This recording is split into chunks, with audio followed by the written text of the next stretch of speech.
So tonight, I am issuing a stay-home order to fight this virus.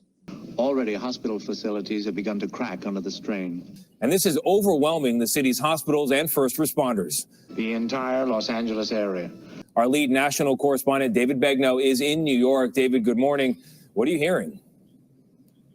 Tony, the number of hospitalizations here in New York jumped 40% on Thursday, just in a 24-hour period. We continue to make calls to doctors and nurses around the city who are telling us harrowing stories of what's happening inside. But I got to tell you, a lot of them don't feel comfortable talking on camera because they're worried about either being fired, and some of them are worried that their hospital may not tell the truth of what is happening inside. They destroyed the world. To relieve the overcrowding, some patients have been moved to other facilities, and the hospital has added more than 50 additional staff. People come in, they get intubated, they die, the cycle repeats. Colorado Channel. This is a Class 1 emergency. All civilian traffic is barred from streets and highways. Stay in your homes. Stay in your homes. Stay home. Stay healthy. This includes a ban on all gatherings and closures of many businesses, unless those businesses are essential to the healthy functioning of our community or are able to let employees work remotely from home. And civil defense authorities state that the situation is much the same across the entire country. Tonight, more than 1,300 people sickened in the U.S. At least 39 have died in this country. At least 45 states now and the District of Columbia reporting cases. Additional school districts shutting down today. Now 4.9 million school children across the country at home.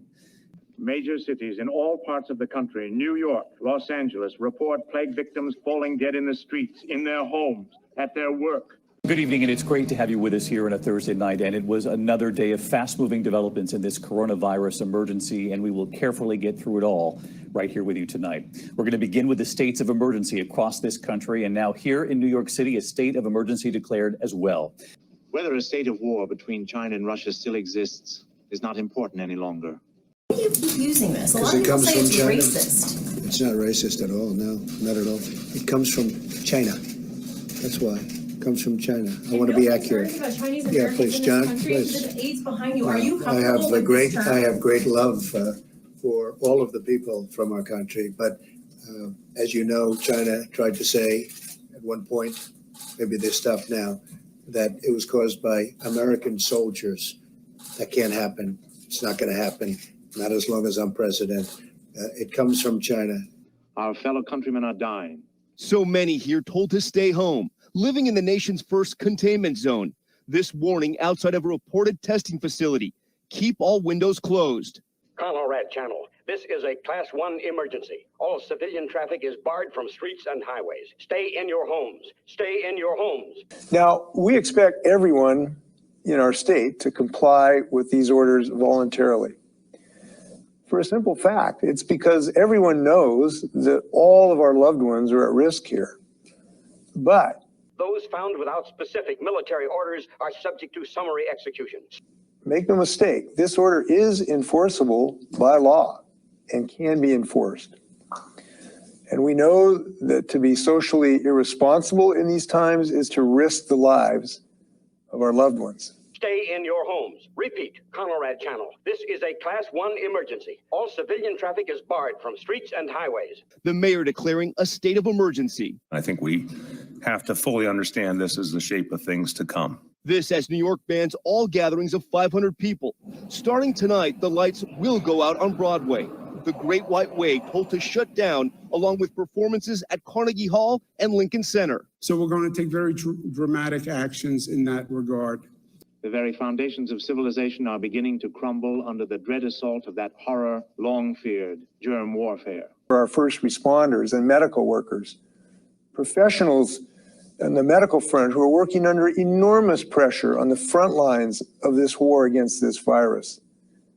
You know, these are the folks in some way are risking their lives for us. These are the current day heroes. We've been thoughtful and deliberate in making these very tough choices. We'll be requiring our state workers and our contractors who come onto our sites and workers in private health care and long-term care settings to be vaccinated as a condition of further employment.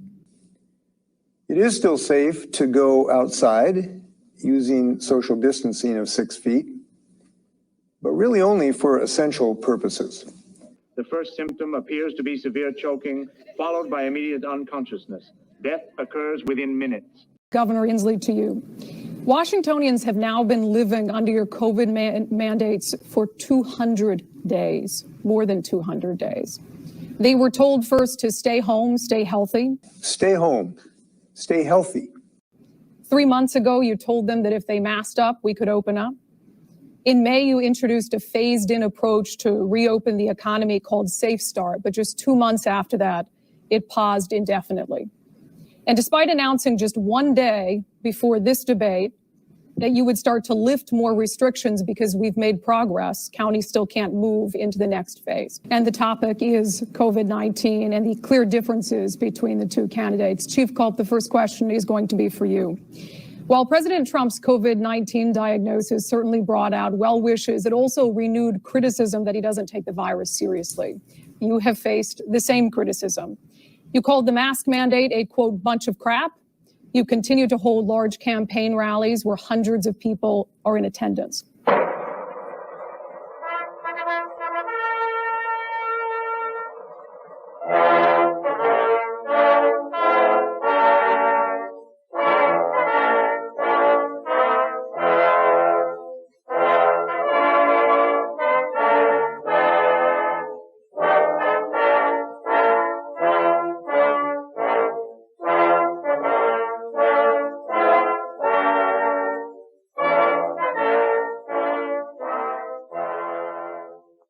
What do you say to those who believe that your approach would not only kill more people, but would prolong the pandemic? I came out against the direction and the order from the government, a public servant that sits in the governor's office.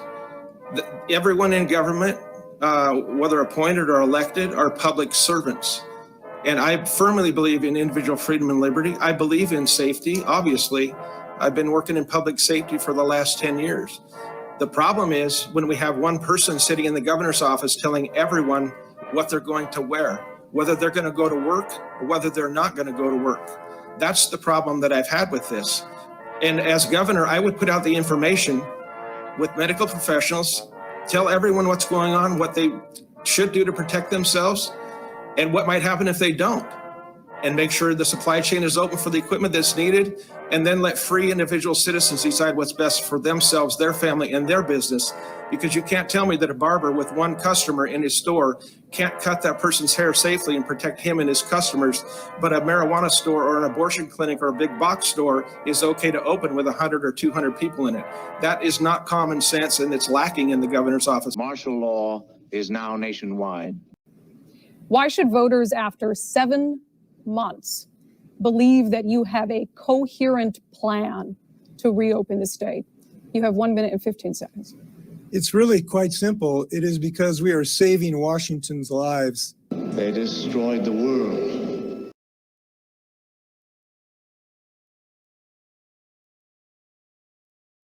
Please subscribe to my channel and hit the bell to be notified when I post future videos.